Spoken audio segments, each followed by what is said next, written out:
Hello friends, how are you doing? Hope you're doing awesome. Hope you're doing amazing. As you can see, if you look at this place, you see this is not my house. This is like a temporary accommodation because I had to move out of my previous town home because the lease was over and my residence is not over yet, so I had to find a place to stay till residence is over. All right, people, so today I just want to talk about something that I feel like I just had to say something about this. It's gonna be like a reactionary video, so to say. I typically don't do that, but I just feel like this is an opportunity to just kind of have this conversation and just kind of talk about this.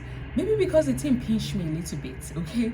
So recently I was watching a video, I think it was like a TikTok video in which a woman was saying something like, oh, errors women make. I was like, okay, let me see. I'm really interested. I want to see the errors that women are making because I'm a woman, right?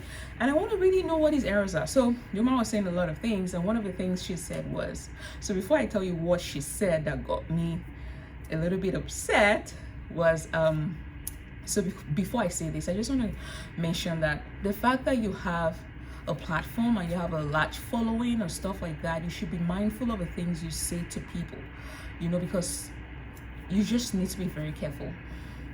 It's very, very easy for you to like make generalized statements and just kind of talk, but I think you need to be very, very conscious of exactly what you say to people, because people are listening. Like people like me, I listen and I was like, all right, so let me tell you what this person said that made me a little bit upset. So the woman was like, well, errors women make. And one of the errors she talked about was the fact that women should under no circumstance ever say no to their husbands. Now, if you know me very well, I'm a very conservative person. I typically don't talk about my sex life or sex generally on social media, let alone in a place like this. But I think one of the reasons why we have a lot of issues in our society is because people shy away from having this conversation freely and openly. And so we need to talk about this.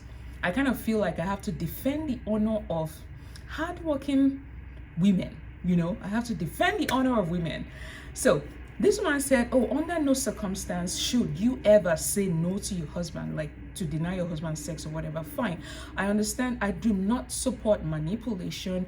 I do not believe in you deliberately denying your husband of sex because you're trying to punish him or because you're trying to like exercise or wield some sort of power. That is wrong. That is unacceptable. But for someone to say that the only condition or the only time you can ever say no to your husband in terms of having sex is when you both agree to like pray and fast and things like that, and I'm like, okay, all right. While I agree with that fact, you both must like have a conversation and like discuss and like, okay, all right, there are some exceptions, because I personally believe that there are exceptions to every rule, right? There are exceptions to every rule. Like, for example, for some of us that we are professional women. Okay, so let me give you a typical example now. I recently completed my ICU rotation, and a typical day, let me just paint the typical ICU day for you. Like you get to work, you wake up at like 5 a.m. in the morning. You have to be assigned out at 6 a.m. in the morning. And if you're on call, God help you, you're not leaving and you're not going to get home until 9 p.m. at night. And when you are at work, you are actually working, like you're not sitting there. There are times when you do not have time to eat lunch because you're working. You're like admitting patients. You're like putting central lines. You're like doing arterial lines. You're like saving lives. You're like coding patients. You're like doing a lot of things. You're not sitting down. And sometimes, your hours run as bad as like 80 hours a week or more, stuff like that.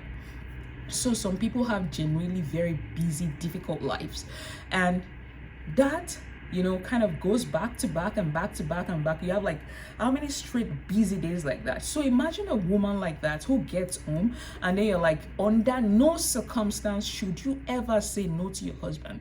Seriously, come off it. Like, really.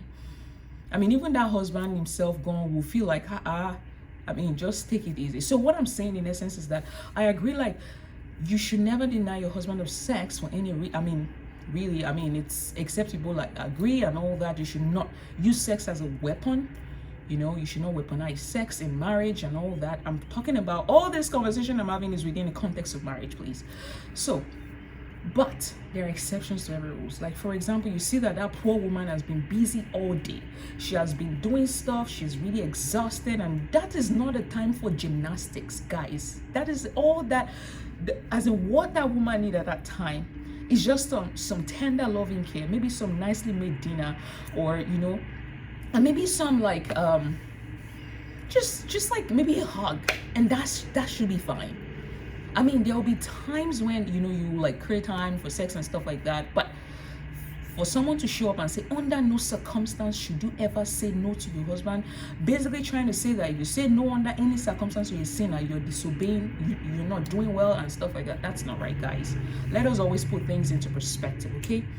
And now that I've defended the honor of my fellow women, I feel much better. All right, guys. So I feel like now, on a more serious note, like, I kind of feel like in most relationships, communication is very important. You have to communicate, you have to talk, you have to have conversations like, guy, I'm very busy, I'm so sorry, I just want to sleep right now. And that should be fine. Communication, like empathy, putting yourself in the other person's shoes and stuff like that. Those are all the things. Having a successful, great, awesome marriage is not necessarily in the big things. It's not necessarily in the huge things. It's in the small things, the little things, the putting yourself in your partner's shoes. Like, what would this person want right now? And things like that. And I pray that we all have better relationships. I pray that our marriages would suffer a better faith and will do well. All right, people, till when I say come your way, I want you to stay lifted and know that life indeed is beautiful. And right now I'm going to keep drinking my slush because it's a very, very hot, sunny day. Bye. See you in my next video.